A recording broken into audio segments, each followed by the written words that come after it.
Hey guys! Awesome, so this is exciting. Let me get set up on Instagram as well. Actually, I just realized that if I'm going to be reading on my phone, I can't actually... So if I'm going to be reading on my phone, I can't really do an Instagram live because that would just be awkward. Alright, that's alright then. I'm just gonna read off my phone and just do the Instagram on YouTube. Sorry about this weirdness. 1 second. So I'm gonna be reading the first 3 chapters of Pride and Prejudice. And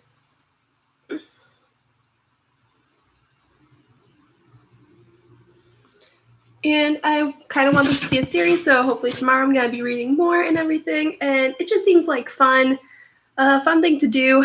I'm stuck at home because of the coronavirus, of course. And if you like it, then I'd really appreciate it if you buy me a coffee. I have the link in the description. That would be really nice, and I would definitely really appreciate it. All right, and so now we are doing Pride and Prejudice. That's my dog, Charlie. Charlie. Sorry about that. He barks at everything. You're okay, bud.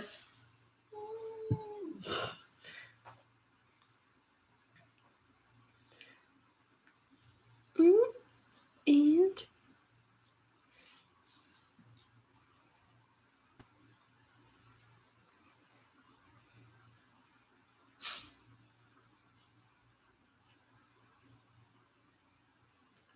all right, Pride and Prejudice, Chapter 1.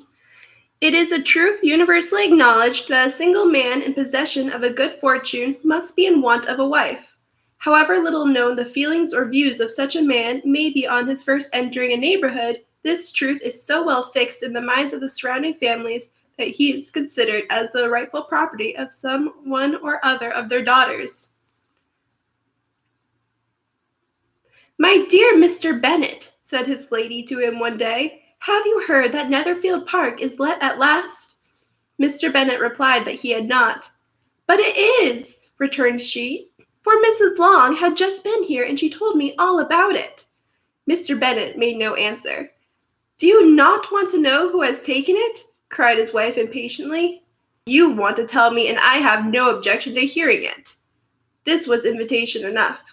"Why, my dear, you must know, Mrs. Long says that Netherfield is taken by a young man of large fortune from the north of England, that he came down on Monday in a chaise and 4 to see the place, and was so much delighted with it that he agreed with Mr. Morris immediately, that he is to take possession before Michaelmas, and some of his servants are to be in the house by the end of next week.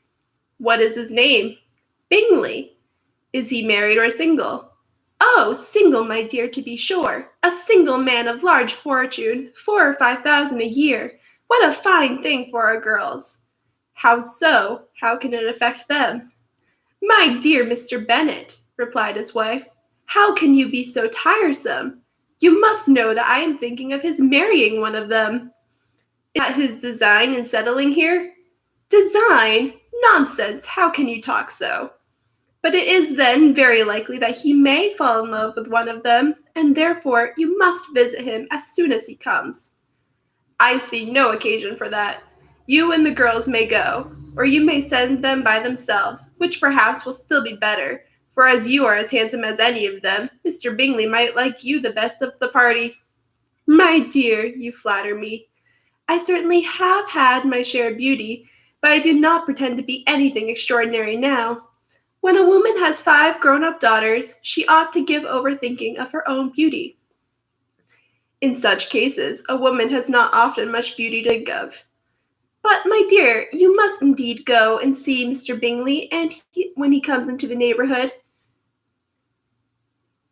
It is more than I engage for, I assure you. But consider your daughters. Only think that what an establishment it would be for them. Sir William and Lady Lucas are determined to go, merely on that account, for in general, you know, they visit no newcomers. Indeed, you must go, for it will be impossible for us to visit him if you do not. You are over-scrupulous, surely. I dare say Mr. Bingley will be very glad to see you, and I will send a few lines by you to assure him of my hearty consent to his marrying whichever he chooses of the girls, though I must throw in a good word for my little Lizzie. I desire you do no such thing. Lizzie is not a bit better than the others, and I am sure she is not half so handsome as Jane, nor half so good-humored as Lydia, but you are always giving her the preference. They have none of them much to recommend them, replied he. They are all silly and ignorant, like other girls, but Lizzie has something more of quickness than her sisters. Mr. Bennet, how can you abuse your own children in such a way? You take delight in vexing me. You have no compassion on my poor nerves. You mistake me, my dear. I have a high respect for your nerves. They are my old friends. I have heard you mention them with consideration these 20 years at least. Ah, you do not know what I suffer. But I hope you will get over it and live to see many young men of 4,000 a year come into the neighborhood. It will be no use to us if 20 such should come, since you will not visit them. Depend upon it, my dear, that when there are 20, I will visit them all. Mr. Bennet was so odd a mixture of quick parts, sarcastic humor, reserve, and caprice, that the experience of 23 years had been insufficient to make his wife understand his character. Her mind was less difficult to develop. She was a woman of mean understanding, little information, and uncertain temper. When she was discontented, she fancied herself nervous. The business of her life was to get her daughters married. Its solace was visiting and news. And that is the first chapter. Things are starting to heat up because there's a new person living at Netherfield. He is rich. I love this book. It's one of my favorites. And thanks everyone for tuning in. I'm really happy to have 2 viewers. That's really exciting, actually. That's actually like one more than I was expecting. So thank you. And just remember, if you guys are liking it, then I would really appreciate it if you buy me a coffee, although I totally understand if you can't, but I would appreciate it. So, and yeah, Michael, you're right. About your nerves are my old friends. It's a great line, right? This book is so funny. All right. And now we are going to go on to chapter 2.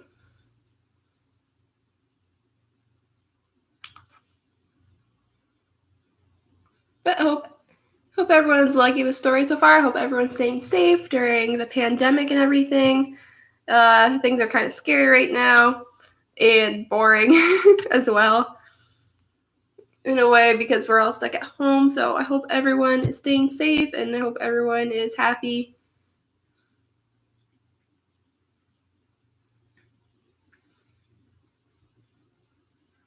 And all right, chapter 2. All right. I hope Mr. Bingley will like it, Lizzie. Sorry.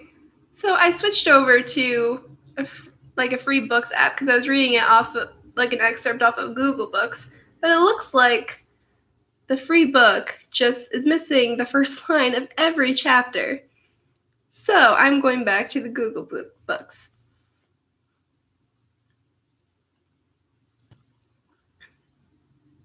All right, chapter 2. Mr. Bennet was among the earliest of those who waited on Mr. Bingley. He had always intended to visit him, though to the last always assuring his wife that he should not go. Until the evening after the visit was paid, she had no knowledge of it. It was then disclosed in the following manner. Observing his second daughter employed in trimming a hat, he suddenly addressed her with, "I hope Mr. Bingley will like it, Lizzie."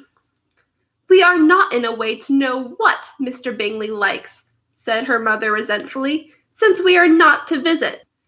"But you forget, Mamma," said Elizabeth, "that we shall meet him at the assemblies, and that Mrs. Long has promised to introduce him." "I do not believe Mrs. Long will do any such thing. She has 2 nieces of her own. She is a selfish, hypocritical woman, and I have no opinion of her." No more have I, said Mr. Bennet, and I am glad to find that you do not depend on her serving you. Mrs. Bennet deigned to not make any reply, but unable to contain herself, began scolding one of her daughters. Don't keep coughing so, Kitty, for heaven's sake. Have a little compassion on my nerves. You tear them to pieces. Kitty has no discretion in her coughs, said her father. She times them ill. I do not cough for my own amusement, replied Kitty fretfully. When is your next ball to be, Lizzie? Tomorrow fortnight. Eh, so it is, cried her mother, and Mrs. Long does not come back till the day before, so it will be impossible for her to introduce him, for she will not know him herself. Then, my dear, you may have the advantage of your friend and introduce Mr. Bingley to her. Impossible, Mr. Bennet, impossible when I am not acquainted with him myself. How can you be so teasing? I honor your circumspection. A fortnight's acquaintance is certainly very little. One cannot know what a man really is by the end of a fortnight. But if we do not venture, somebody else will. And after all, Mrs. Long and her nieces must stand their chance, and therefore, as she will think it an act of kindness, if you decline the offer, I will take it upon myself.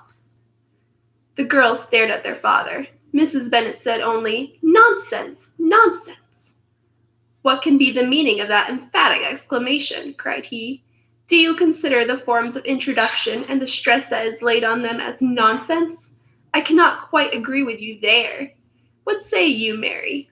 For you are a young lady of deep reflection, I know, and read great books and make extracts. Mary wished to say something very sensible, but knew not how. While Mary is adjusting her ideas, he continued, let us return to Mr. Bingley. I am sick of Mr. Bingley, cried his wife. I am sorry to hear that, but why did you not tell me so before? If I had known as much this morning, I certainly would not have called on him. It is very unlucky, but as I have actually paid the visit, we cannot escape the acquaintance now. The astonishment of the ladies was just what he wished, that of Mrs. Bennet perhaps surpassing the rest, though when the first tumult of joy was over, she began to declare that this was what she had expected all the while. How good it was in you, my dear Mr. Bennet! But I knew I should persuade you at last. I was sure you loved your girls too well to neglect such an acquaintance. Well, how pleased I am, and it is such a good joke, too, that you should have never gone, and it is such a good joke, too, that you should have gone this morning and never said a word about it till now. Now, Kitty, you may cough as much as you choose, said Mr. Bennet, and as he spoke he left the room, fatigued with the raptures of his wife. What an excellent father you have, girls, said she when the door was shut. I do not know how you will ever make him amends for his kindness, or me either, for that matter. At our time of life it is not so pleasant, I can tell you, to be making new acquaintances every day. But for your sakes we would do anything. Lydia, my love, though you are the youngest, I dare say Mr. Bingley will dance with you at the next ball. Oh, said Lydia stoutly, I am not afraid, for though I am the youngest, I'm the tallest. The rest of the evening was spent in conjecturing how soon he would return Mr. Bennet's visit and determining when they should ask him to dinner. All right, that's the second chapter of Pride and Prejudice. So, hope you guys are still liking it. Appreciate you guys still being here. Thank you. And if you guys like it, then I would appreciate it if you did buy me a coffee. I know you're probably tired of me saying it, but I have left the link in the chat if anyone is so inclined, but I totally get it if you're not. No worries. All right. And now on for chapter 3. Not all that Mrs. Bennet, however, with the assistance of her 5 daughters, could ask on the subject was sufficient to draw from her husband any satisfactory description of Mr. Bingley. They attacked him in various ways, with barefaced questions, ingenious suppositions, and distant surmises, but he eluded the skill of them all, and they were at last obliged to accept the second-hand intelligence of their neighbor, Lady Lucas. Her report was highly favorable. Sir William had been delighted with him. He was quite young, wonderfully handsome, extremely agreeable, and, To crown the whole, he meant to be at the next assembly with a large party. Nothing could be more delightful. To be fond of dancing was a certain step towards falling in love, and very lively hopes of Mr. Bingley's heart were entertained. "If I can but see one of my daughters happily settled at Netherfield," said Mrs. Bennet to her husband, "and all the others equally well married, I shall have nothing to wish for." In a few days, Mr. Bingley returned Mr. Bennet's visit, and sat about 10 minutes with him in his library. He had entertained hopes of being admitted to a sight of the young ladies, of whose beauty he had heard much, but he only saw the father. The ladies were somewhat more fortunate, for they had the advantage of ascertaining from an upper window that he wore a blue coat and rode a black horse. An invitation to dinner was soon afterwards dispatched, and already had Mrs. Bennet planned the courses that were to do credit to her housekeeping, when an answer arrived which deferred it all. Mr. Bingley was obliged to be in town the following day, and consequently unable to accept the honor of their invitation, etc. Mrs. Bennet was quite disconcerted. She could not imagine what business he could have in town so soon after his arrival at Hertfordshire, and she began to fear that he might be always a-flying about from one place to another, and never settled at Netherfield as he ought to be. Lady Lucas quieted her fears a little by starting the idea of his being gone to London only to get a large party for the ball, and a report soon followed that Mr. Bingley was to bring 12 ladies and 7 gentlemen with him to the assembly. The girls grieved over such a number of ladies, but were comforted the day before the ball by hearing that instead of 12 he had brought only 6 with him from London, his 5 sisters and a cousin. And when the party entered the assembly room, it consisted only of 5 altogether: Mr. Bingley, his 2 sisters, the husband of the eldest, and another man. Mr. Bingley was good-looking and gentlemanlike.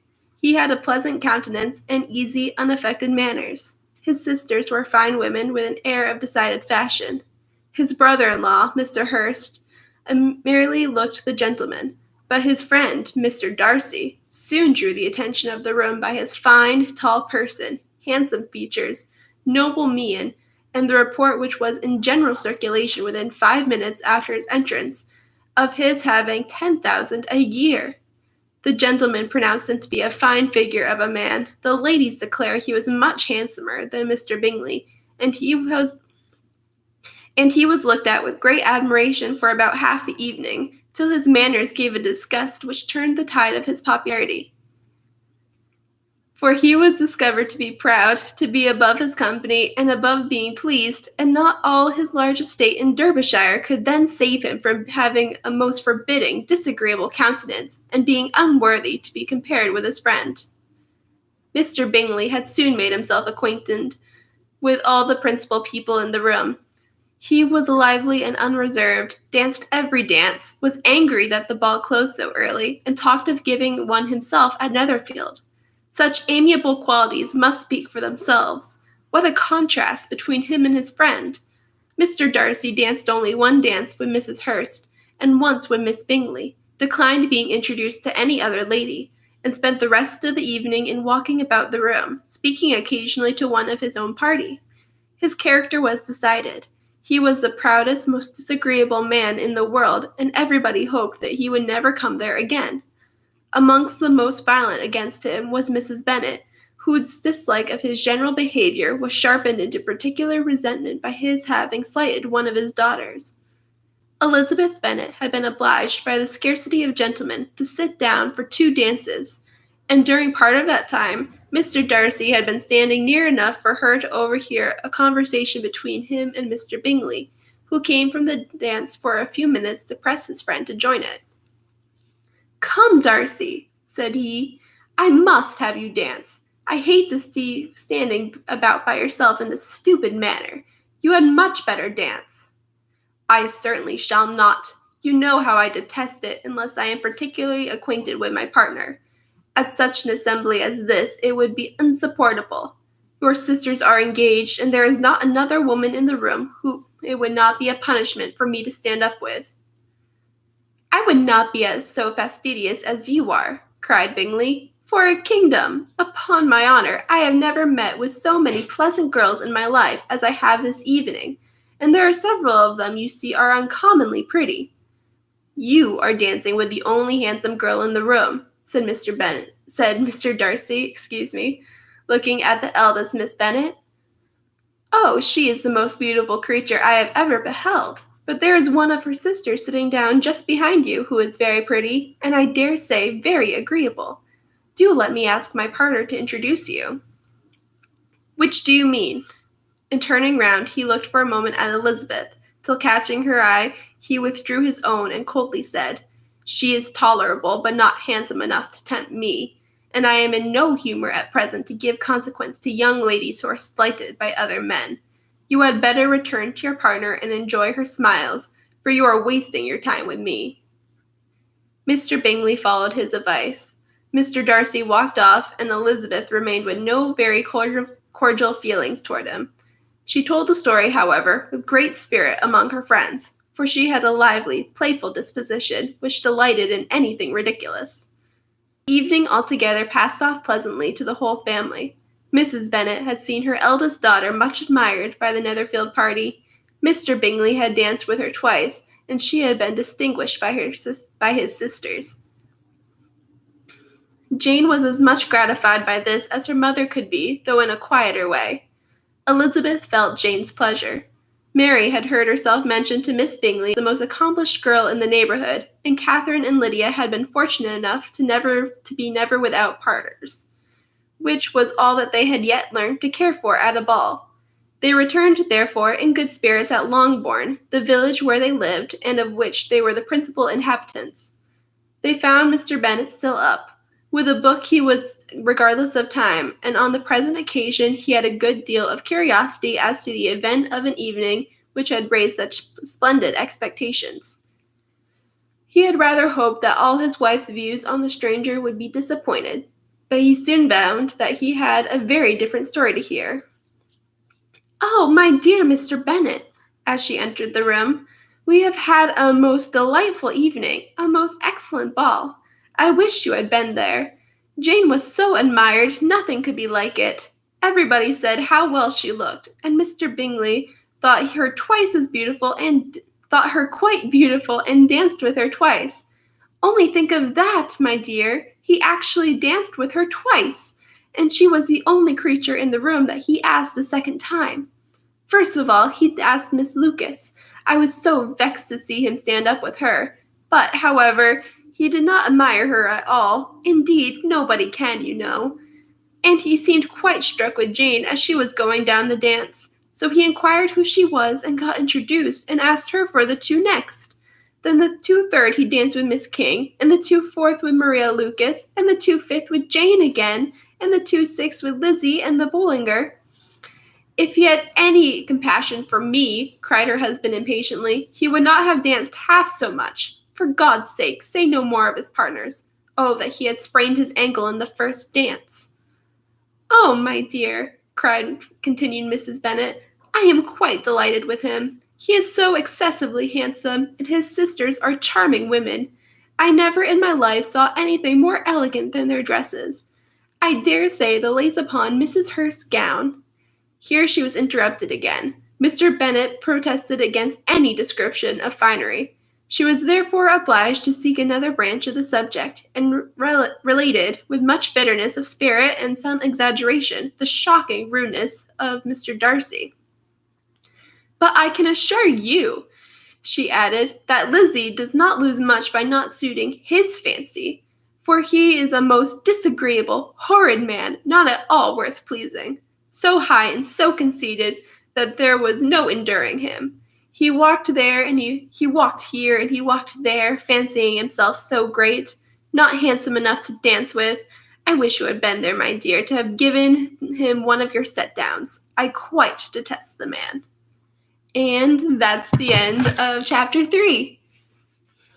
So, Mr. Darcy is not great at first impressions. However, I kind of like Mrs. Bennet. I mean, say what you want about her character, but she's very loyal to her daughters, and that is fantastic. But that is the end of the read aloud. I'm going to read aloud more tomorrow, probably around at 10:30 again. And I hope you guys enjoyed it, and thank you so much for joining in. I really appreciate it. And have a good day, and stay safe, everyone.